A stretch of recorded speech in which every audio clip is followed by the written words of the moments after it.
एक अमीर बुढ़िया की आंखों की रोशनी चली गई। वह एक वैद्य के पास गई और उसे अपना इलाज करने के लिए कहा। मुझे तुमसे क्या मिलेगा? वैद्यराज, मेरे पास बहुत कुछ है, आप चिंता न करें।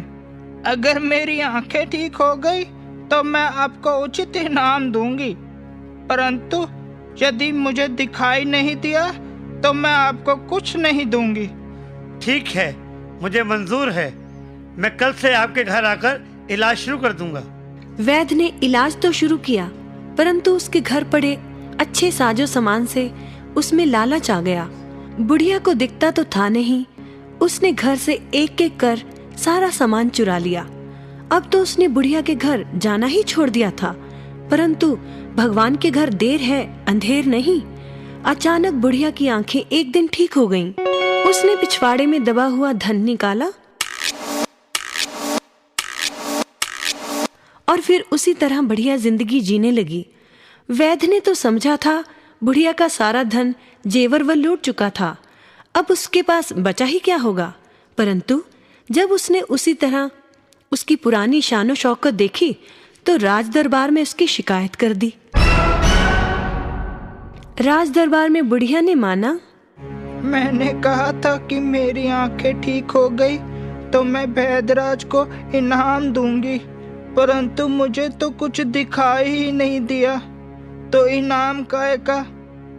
परंतु महाराज, आप ही कहें, जब मैंने आंखें खोई तो मेरा घर फर्नीचर और साज सज्जा के सामान से अटा पड़ा था, परंतु जब मेरी आंखें ठीक हुई तो मुझे मेरे घर में कुछ भी नहीं दिखा।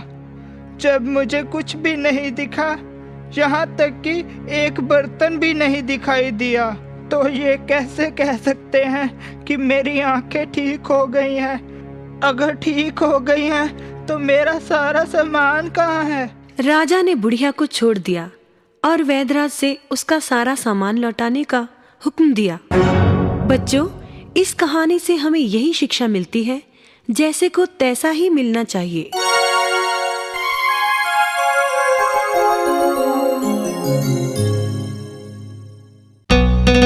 हाथी और भेड़िया।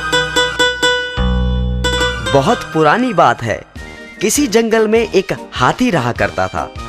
एक बार जब वह घूम रहा था तो रास्ते में भेड़। जो हुआ अच्छा हुआ।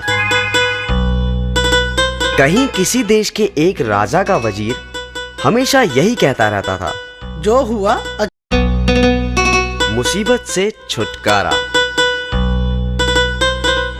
एक बार की बात है, एक शिकारी जंगल में से गुजर रहा था।